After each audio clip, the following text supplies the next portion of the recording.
Le principal problème, c'est la violence sociale, la violence de l'oppression qui est subie et qui est souvent une violence invisible ou même banalisée.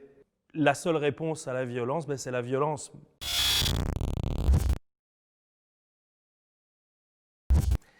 Je m'appelle Axel Farkas, j'ai 33 ans et je suis militant à la gauche anticapitaliste.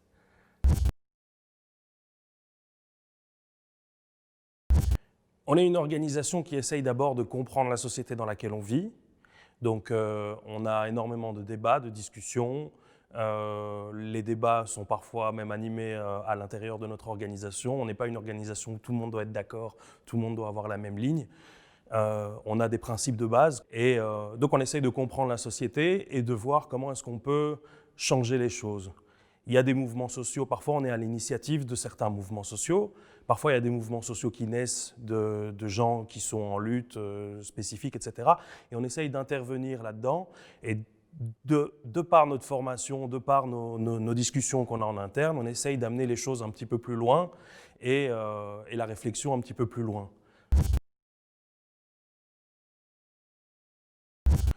Actuellement, c'est plutôt la catastrophe avec la catastrophe sanitaire qui est mal gérée parce que des mesures qui ont été prises au gouvernement ne sont pas suffisantes et on voit que peu importe les partis, les mesures sont jamais suffisantes.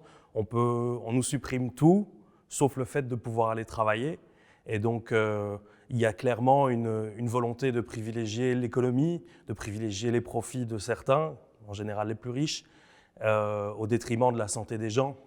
Et donc, voilà, c'est très problématique, c'est très grave. Et pour nous, on n'a aucun espoir, en fait, dans la politique parlementaire. On pense que le changement, il passera dans la rue, dans les mouvements sociaux, dans l'auto-organisation des gens qui subissent une exploitation ou une oppression.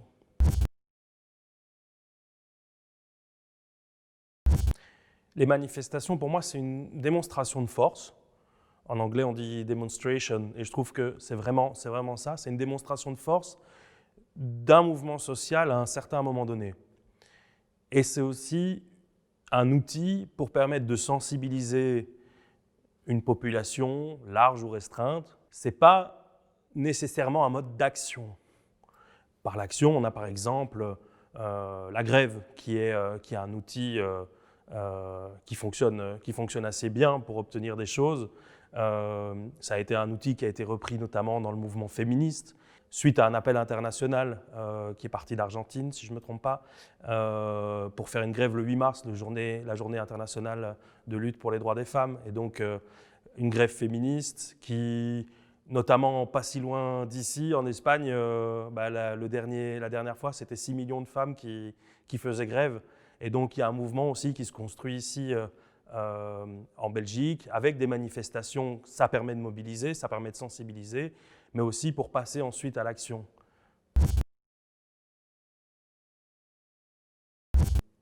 En vrai, souvent, on parle de nouvelles formes, mais ce n'est pas tellement de nouvelles formes. C'est des occupations, des blocages, parfois du sabotage. Je veux dire, par exemple, les statues de Léopold qui ont été détruites ou qui ont été déboulonnées ou qui ont été abîmées, c'est du sabotage. Donc, ce n'est pas forcément des nouvelles formes d'action, c'est des actions qui ont toujours existé, qui sont parfois un petit peu oubliées. Mais qui peuvent effectivement fonctionner. On l'a vu par exemple à la ZAD, à Notre-Dame-des-Landes, une forme d'occupation et de création de vie collective sur place qui a permis d'amener à une forme de victoire. Je pense que le principal problème, c'est la violence sociale, la violence de l'oppression qui est subie et qui est souvent une violence invisible ou même banalisée. Et donc, la seule réponse à la violence, c'est la violence. Mais une occupation, une grève, empêcher des gens de rentrer à l'intérieur d'un bâtiment pour y travailler, etc., c'est aussi une forme de violence. Et donc, même une manifestation qui bloque la circulation, c'est une forme aussi de violence. Et donc nous, on n'est pas par principe à condamner la violence. Voilà. Il faut juste que ça ait un sens politique et ça, c'est important. Le mouvement climat des jeunes a été assez naïf au tout début, en demandant à ce que le monde politique se réveille comme s'ils n'avaient pas compris, comme si pendant 30 ans d'alerte scientifique, ils ne savaient pas. Enfin, je veux dire, les pauvres, ils n'avaient pas accès à l'information. Tout le monde y a accès, mais eux pas. Mais donc voilà, c'était assez naïf. Malgré tout, et on s'est organisé avec d'autres organisations plus radicales, certains anarchistes, etc., pour intervenir dans ce genre de manifestations avec les jeunes. Et on a remarqué que plus ça allait, plus la jeunesse commençait à comprendre la situation dans laquelle on était, à comprendre le système dans lequel on était, parfois nommer le système jusqu'à dire qu'on vivait dans un système capitaliste et se rendre compte que le système capitaliste détruit la planète. Parfois, nous, on était là aussi pour aider. On avait des tracts, on essayait pas uniquement de les faire lire, mais de discuter avec eux. On prenait énormément de temps pour discuter avec des jeunes. On en revoit maintenant des jeunes qui s'impliquent dans différentes organisations. Il y en a qui nous ont rejoints, il y en a qui ont rejoint d'autres organisations, et c'est très bien. C'est des jeunes qui ont compris qu'il fallait s'organiser, qu'il fallait lutter, qu'il fallait comprendre le système dans lequel on vit, et que c'est par la rue et l'auto-organisation qu'on y arrivera. Et donc voilà, on peut être critique, on a été critique, mais malgré tout, il s'est passé des choses intéressantes. C'est quand même, c'était plus vu depuis un mouvement pareil, c'était plus vu depuis les années 70. Des étudiants du secondaire qui sortent dans la rue, qui font grève, qui revendiquent le terme de la grève. Parce que c'est rare aussi. En général, ce n'est pas un terme qui est très populaire, mais donc qui revendique ce terme-là, c'était très intéressant. Et nous, en tant qu'organisation politique, on se doit d'être présents et d'amener la réflexion un peu plus loin. Donc voilà, il n'y a pas eu de victoire, mais ce n'est pas fini. Le mouvement, il n'est pas fini. Les jeunes, ils sont toujours sensibles à cette cause. Simplement, aujourd'hui, il y en a certains qui manquent d'outils pour aller plus loin. Et nous, nos organisations politiques, la gauche anticapitaliste et d'autres, on se doit d'amener le mouvement plus loin.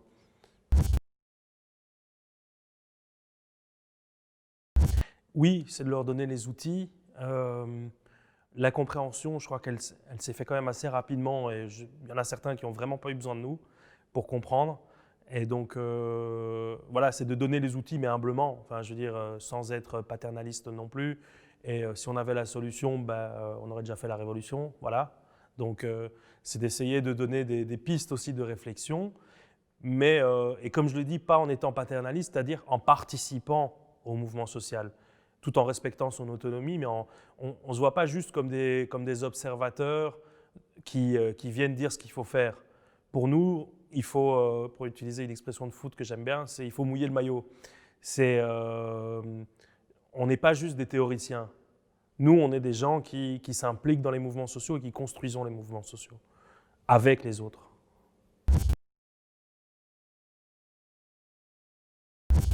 Oui, c'est hyper important, la convergence des luttes, mais c'est pas...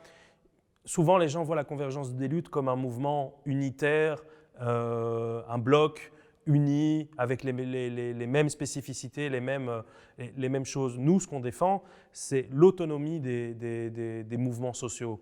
Et ça n'empêche pas qu'ils puissent ensuite travailler ensemble pour amener les choses plus loin. Mais l'autonomie, par exemple, d'un mouvement qui subit l'islamophobie, qui puisse garder son autonomie, son auto-organisation, qui puisse par exemple lutter avec un autre mouvement qui subit la négrophobie ou un autre mouvement qui subit l'antisémitisme ou la romanophobie, etc. Que ces mouvements gardent leur autonomie, mais ça n'empêche pas de construire par exemple un mouvement plus large, antiraciste, avec ces mouvements-là. Le message, c'est que, sans être prétentieux, tout le monde se rend compte qu'on vit dans une société où il y a des choses qui ne vont pas. Parfois, on ne les comprend pas forcément. Parfois, on les comprend un peu. Parfois, on les comprend tout à fait. On n'est pas seul. Et il faut s'organiser. Et c'est en s'organisant qu'on arrivera à changer les choses. Et plus on sera nombreux, plus on sera fort, parce que ceux qui sont en face de nous sont minoritaires.